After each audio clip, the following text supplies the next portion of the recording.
few middle income countries which are also on debt related stress, and I'll name the country, one of them, Sri Lanka, on which we have, because India is the governor also for representing Sri Lanka in the World Bank and in IMF.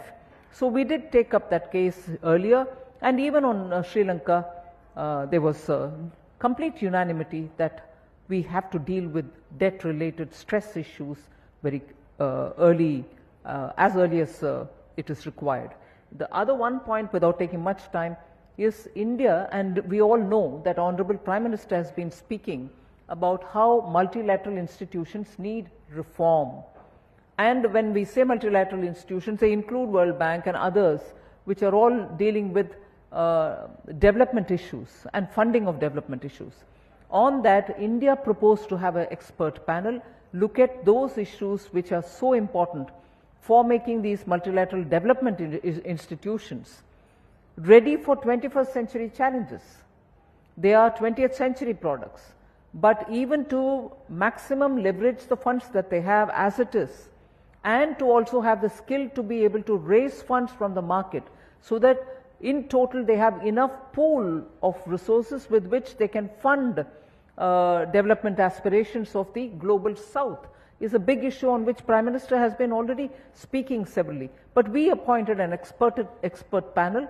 We suggested let them go into the details so that these institutions can quickly, on an agreed roadmap, be reformed. There was complete support on that agenda as well. So, Voice of the South, India is putting across the voice of the South, and therefore issues concerning the South are being taken up in the G20. I'd like to stick with the G20 for one more question, because this is after all the G20 year. In a sense, we are in a period of the G20 when the global South is becoming, or developing countries are becoming very important. Indonesia, India, Brazil, soon South Africa, this cohort of developing nations will change the character and the conversation at G20. We have a war in Europe which is regrettable and caused in February 24, but it has sucked a lot of energy from the global system. It has distorted supply chains. It has caused pain. Whoever is to blame, I don't want to go into that. Can the developing countries' agenda find enough space on the G20 agenda, on the global agenda, I would say, in the midst of this turbulent geopolitics? I think yes, and it is finding space. There is no grudge saying why should this come up or why is it relevant at all, none of that. And there is definitely enough time and discussion carrying on those agenda. The one issue which probably will answer the previous question and this one as well is at the peak of the pandemic, during Italian presidency, there was this high-level task force appointed for looking at health and finance, looking at financing any future pandemic, and earlier before that also to finance the current pandemic, which was 2020 pandemic. So Italy had kept up the momentum, so did Indonesia before us, and it was resolved that there will be a pandemic fund created for countries who are just not able to move with funding their prevention or even attending to the pandemic if it has hit. So the pandemic fund was created, and that continues now, and we have taken it up as a carry forward agenda. We are dealing with it. In fact, bidding for, or countries applying for the pandemic fund is going to happen shortly. So there are health and other issues, financing of health and prevention of pandemic and so on, issues which are now largely issues of concern for middle income and low income countries, because they don't have the resources either to buy vaccine or to build centers for testing and so on. So that is a classic example of issue which is pertaining to the South. It is an issue pertaining even to the much developed global North. But they have the funds to take care of it. They have the science which, foundations which are doing research work into it, so they can. But the global South is the one which desperately needs that kind of help. And that agenda gets continued from Italy to Indonesia to India, and the fund is now getting operated. So the global voice is definitely, South voice is being given a very big place. I could want to move now to your government's economic strategy. There are two principal pillars of it are, I would say, greater internationalization, because the economy has opened out more than ever before to international investment and to international, the free trade agreements are being negotiated with more than one country. In parallel, there's a determined attempt to build domestic capacities, Atmanirbhar Bharat as it's called, building manufacturing at home. How do we reconcile these two trends? Is there a contradiction? Is there a reconciliation? How will this play out? Well, Ashok, there is just no contradiction at all. Atmanirbhar Bharat, when it was announced in 2020 during the pandemic, was also, in a way, a reform measure, where the country's foreign exchange should be spent for imports which are so required for your manufacturing as raw material or as intermediary. We will still continue to import. There are no duties levied on them. But actually, therefore, those goods which are being imported, which are consumer final products, which we don't need to import, or which are being manufactured in India, maybe you want a better quality, you may get it, but nothing justifies at a time when you want to import raw materials and intermediary goods so that your jobs are saved, manufacturing happens, manufacturing not just for India, but also for export needs to happen. We wanted to be sure that your Atmanirbhar Bharat is more towards encouraging manufacturing in India, services in India, and therefore are not levied on goods which are required for these activities. But of course, I'll stop goods which are coming, in fact, which are flooding a market, for which we have enough producers. When at all, pray, will they reach the level of meeting your own demand? So Atmanirbhar Bharat is not to be misunderstood as a protectionist measure.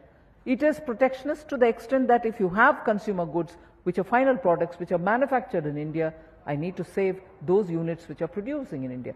Toys are the best example. We were importing several toys. Today we are exporters of toys. That gives you jobs, that makes your India brand your products outside, and that which you need to import, particularly toys, particularly those luxury items, electronic goods and so on, which are also part of the toys basket, if I can loosely put it like that. Not all other electronic goods, I am not clubbing those. Toys related games and other things will have to pay some duty to come into the country. So we are very clear that item wise we are reviewing the situation, and only then levying any duties. It's not protective in that sense. Moving to a very important announcement you made in the midst of the lockdown, I remember. You spoke about rationalizing state-owned enterprises or public sector units, merging some of them, consolidating them, opening up more spaces for non-government companies in areas where they've been barred. Of course, in its extreme, this will lead to privatization. We've seen the example of Air India, which as a private company is showing great ambition. Could you take us through that roadmap, the consolidation of public sector companies, possible disinvestment, and so on? That was very clearly stated in the policy of public sector enterprises in India. We have announced core sectors, 4 of them, and in that we said there will be at least a minimum presence of the government. But even they have been open for private sector. There is no sector now in India which is not available for the private sector to be in and function. And when we say a minimum presence of government in those core sectors, we mean that institutions which are big enough to run on their own steam will be there. But if there are others who are very small or unsustainable or not scalable, if there is a possibility, we will try to blend them so that a bigger unit, sustainable unit, a unit which can on its own take care of its needs, we will blend them and create a larger entity which can continue to be there. But if there are 2 small ones, and also small ones which cannot blend with the existing bigger one, we'll try to see if there are others who would like to take them over, or if they are even not possible to be sold out, they will be shut. The policy is simply only that. It's not a crazy rushing out to sell everything, nor is it sitting and saying government will run the business of producing pins to aircrafts to everything. So where the government doesn't have to be, it won't. But where, because of strategic interests, you have to be, it will be there, like telecom, for instance. There will be a telephone company, telecom company, which will be governments. And it will be run professionally. So it's not as if the government is completely selling out everything. At the same time, it's also not as if it's going to be running all the businesses itself. But there is also that one point which you probably meant, is for those assets which exist, which are not being at the moment used properly, or which are not really optimally generating revenues, they will be monetized. And monetized is not to say I'm selling it off, not giving it for free for anybody, but a certain value is assessed, and what newly can it create in terms of earning by being used, by being put to some productive use, we'll encourage that. So asset monetization continues, and oftentimes our opposition, fully understanding the meaning, would still say, oh, you're selling that off. We are not selling that off. And timely just when I saw a member of the opposition come in here. Minister, one of the key agenda items of Prime Minister Narendra Modi's government in its 8 years, almost 9 years now, at international platforms has been a battle against tax avoidance, money laundering, illicit finance, terror financing, and other such areas. I have two questions for you here. One, is there greater international consensus and understanding on this than when we started this process in 2014? That's question one. Question two, has technology made the fight against such crimes easier, or has it enabled those crimes? Well, yes, since 2015, when first time the agreement was signed for automatic exchange of information, which was signed in 15 but affected only from 17-18, I think, when automatic data sharing dumps of information reached us, electronic information reached us, and that is being very seriously studied in depth using technology. So technology is helping in that aspect, and information is also technology driven. Electronic information comes. It has helped us in identifying and greatly studying most of these accounts which have a potential that the laundering has happened. But first of all, everything which comes is not a black money or a money laundered account. There are genuine accounts as well. So it does take a time to understand and sieve those out and look at only those which are money laundered. So it's an intensive exercise. In that, the technology comes of greatly of use, and the artificial intelligence and the automated way in which you are able to detect those accounts which have many things to answer are the ones which are pursued as well. Globally, it has helped in terms of bringing consensus among nations that it is an important thing, and we are benefiting. I think about 98 countries with whom we have this exchange, and they also find the information we give them very useful. However, you're right in pointing out that technology and people who want to play on technology, misuse it, are also always ahead, and you're most often doing the catching up. So technology has both sides here. My final question before I think we have one or two from the audience. India, as you've often said yourself, is a country that is industrializing at the same time at which it is fighting climate change and undergoing a energy transition. Climate finance, especially climate finance from global sources of capital, is key to this. It has been a concern of successive Indian finance ministers, including you during your term. Where are we at in this process? Is the world, are capital providers of the world more sensitive today, more willing today to invest, or is there still a gap? At least the sense that I got in the G20 finance ministers meet was, yes, there is a greater readiness to take varying arguments. We did have a very detailed discussion, and also the chair's summary gives you a picture of the various options that are now available, which we want to capitalize on for both, that is for blended finance, public and private, and also the fact that the multilateral institutions also will have to very quickly come up with some kind of a understanding of how they want to fund countries in their climate transition efforts. Second is also looking at both adaptation and mitigation in climate related. There's also that readiness now to talk about both adaptation and mitigation. There's also, which I'm very pleased with, is the readiness to talk about climate related technology matters. So climate technology earlier used to be, you find the technology where it is available and you may want to buy it, no problem.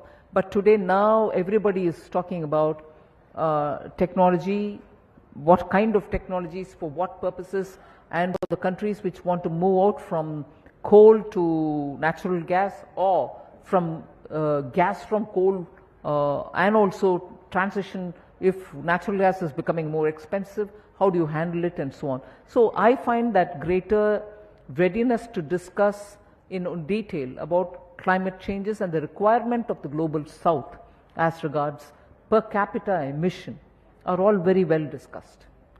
Thank you so much. I'm afraid we are completely out of time. I'd like to hand you over to the organizers at ORF.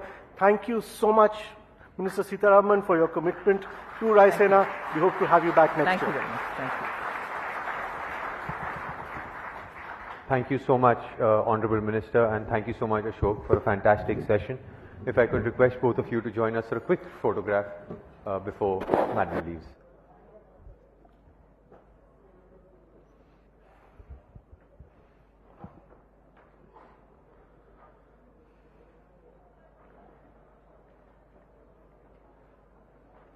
Please. Thank you so much, ma'am. If I could request everyone to please remain seated, and if I could request the doors to be closed. We're just prepping the stage for the next conversation that we will host at Raisina. This one's called The Strategic Poser, Dragons Maneuver in the Taiwan Strait.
Regarding BJP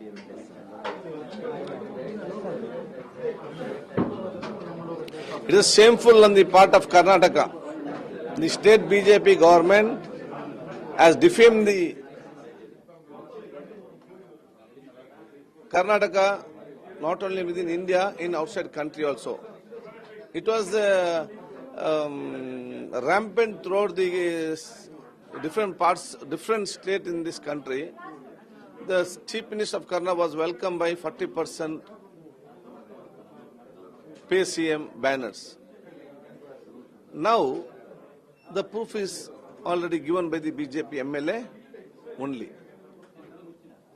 So, it is shameful for Karnataka people, and it is proved that the BJP government is completely corrupted, and BJP government doesn't have any sanctity or any